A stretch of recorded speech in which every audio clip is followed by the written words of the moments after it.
जय श्री कृष्ण मित्रों आज जो मैंने सीरीज़ एक चलाई है इस चैनल पर संत श्री आसाराम जी बापू को दो आजीवन कारावास क्यों हुए, तो उसकी आज ये तीसरी कड़ी में आपके सामने लाया हूँ, जिसमें मैं आपसे आज चर्चा करूँगा अहमदाबाद में जो सज़ा हुई है उस बारे में, और अहमदाबाद वाला केस क्या है और उसमें हमें जो हमारे साथ अन्याय हुआ है वो एक वकील के जो वहाँ के हमारे अधिवक्ता हैं नितिन गांधी, उन्होंने जो हमें तथ्य बताए हैं वो आपके सामने में रखने जा रहा हूँ।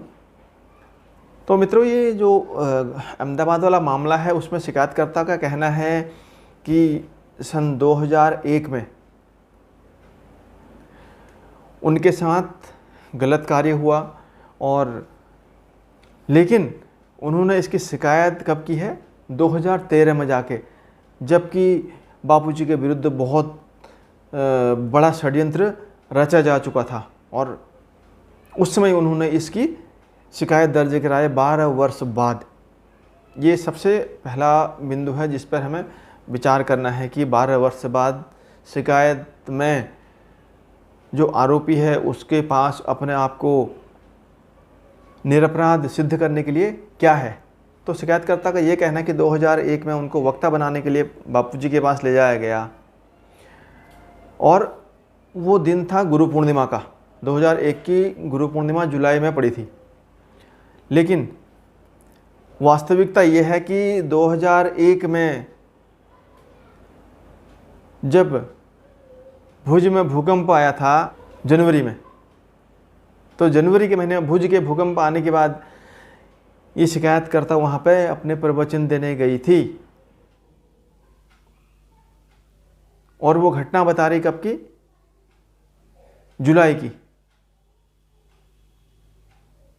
और वहाँ पे उन्होंने ये बताया है कि 2001 में जो घटना हुई है उस समय उनको वक्ता बनाने का लालच दिया गया और उस वक्ता बनाने के लिए, चयन करने के लिए उसको बापूजी के पास ले जाया गया, जबकि वो पहले से ही वक्ता थी। सबसे पहला पॉइंट जहाँ पे उस शिकायतकर्ता की बातें स्वयं ही विरोधाभासी हो जा रही हैं। और उसके बाद शिकायतकर्ता क्या बोल रही है कि कहीं पर वो बोल रही है कि गुरु पूर्णिमा के दूसरे दिन हुआ, कहीं बोल रही है कि गुरु पूर्णिमा के 5-6 दिन बाद, कहीं बोल रही है कि जन्माष्टमी के दिन। क्योंकि इससे ये स्पष्ट होता है कि उसने ये घटना षड्यंत्रकारी के साथ मिलकर कल्पित की और ये घटना वास्तव में घटी ही नहीं, तभी इसके बयानों में विरोधाभास आ रहा है। और इस मामले में जो सह आरोपी थे, शिकायतकर्ता के कथनों में जगह जगह पर विरोधाभास आने के कारण सभी सह आरोपियों को छोड़ दिया गया और निर्दोष छोड़ा गया है, किंतु बापूजी को यहाँ पर आजीवन कारावास की सज़ा दी गई है। जब कोई षड्यंत्र कुछ लोगों द्वारा मिलकर किया गया और एक व्यक्ति द्वारा वहाँ पर अपराध को अंजाम दिया गया है, तथाकथित अपराध, तो जो षड्यंत्र में शामिल लोग हैं वो निर्दोष हैं, तो एक मुख्य व्यक्ति जो मुख्य आरोपी व्यक्ति है, मुख्य आरोपी व्यक्ति है, उनको हम कैसे आजीवन कारावास की सज़ा दे सकते हैं। ये एक बहुत बड़ी बात है और इससे सब लोग हैरान हैं कि सह आरोपी छूट गए हैं और मुख्य आरोपी को आजीवन कारावास की सज़ा हो गई है। इसके अलावा एक और जो बिंदु है जिसमें शिकायतकर्ता के 164 धारा 164 के बयान हैं, जिसमें शिकायतकर्ता ने अपने बयान कुछ समय बाद बदलने की अर्जी डाली थी और उसने कहा था कि ये बयान उसने दबाव में आकर दिए हैं,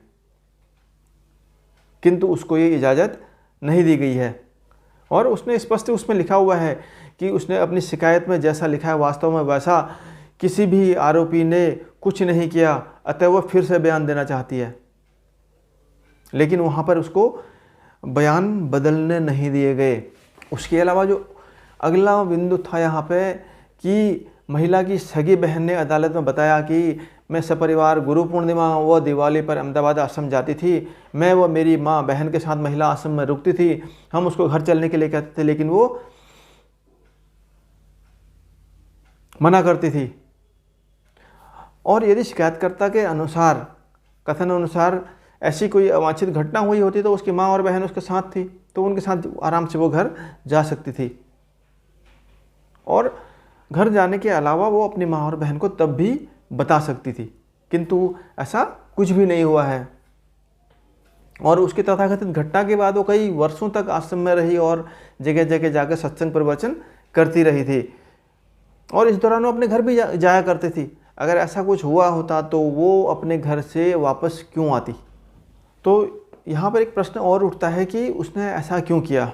नंबर एक तो बात थी यहाँ पर षड्यंत्रकारियों के साथ मिलने की। षड्यंत्रकारियों के साथ क्यों मिली, उसके पीछे एक कारण है। 2006 में उसके द्वारा कुछ ऐसा लापरवाही वाला कार्य हुआ जो आश्रम की गरिमा के विरुद्ध था, जिस पर बापूजी ने उसको काफ़ी डांट लगाई थी। और उसके बाद उसने आश्रम छोड़ने का निर्णय लिया। ये बात उसने खुद अपने बयान में भी कही है। तो यहाँ पर आप खुद अनुमान लगा सकते हैं कि वो बापूजी के विरुद्ध क्यों षड्यंत्रकारों से मिली, क्योंकि उसके अंदर एक बदले की भावना पनप रही थी और जिसके कारण वो षड्यंत्रकारों से मिलकर उसने ये षड्यंत्र रचा।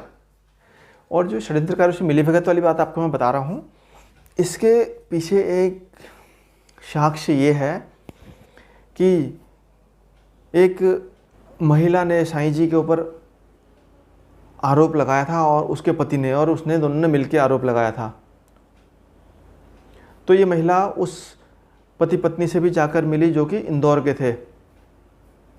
और ये व्यक्ति जिससे मिली उसका इंदौर में होटल था, और जिस होटल पर यह आरोप लगा है कि वहाँ पर देह व्यापार का धंधा होता था और वहाँ पर 67 लड़कियाँ पकड़ी गई थी। तो उन लोगों से इस महिला का जाकर मिलना, ये आप समझ सकते हैं कि क्या है। और जिस व्यक्ति से मिली हैं उसके ऊपर 45 से अधिक गंभीर आक्षेप वाली शिकायतें लग चुकी हैं। इसके अलावा जो अगला बिंदु यहाँ पर है, आरोपकर्ता द्वारा 4 अक्टूबर 2013 को जहांगीरपुरा पुलिस स्टेशन में एफआईआर दर्ज की गई थी। ध्यान दीजिएगा, 4 अक्टूबर 2013, जबकि रिकॉर्ड पर 6 अक्टूबर 2000 की नई एफआईआर थी जिसके ऊपर पूरा केस चला है।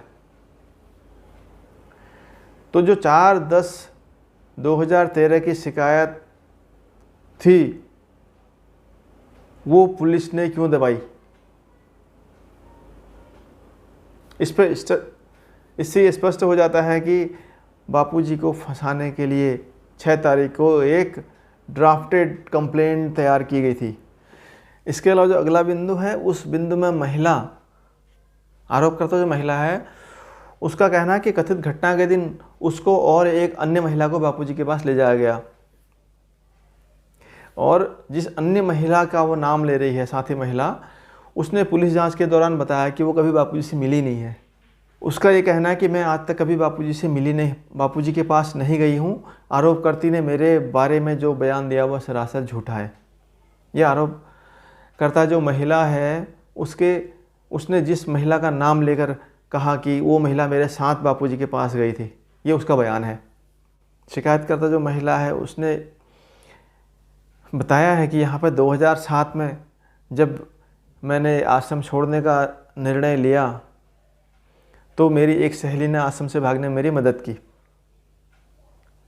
किंतु उस सहेली ने पुलिस जांच के दौरान अपने निवेदन में बताया कि जो शिकायतकर्ता ने उसके बारे में जो बातें कही गई हैं वो बिल्कुल गलत हैं।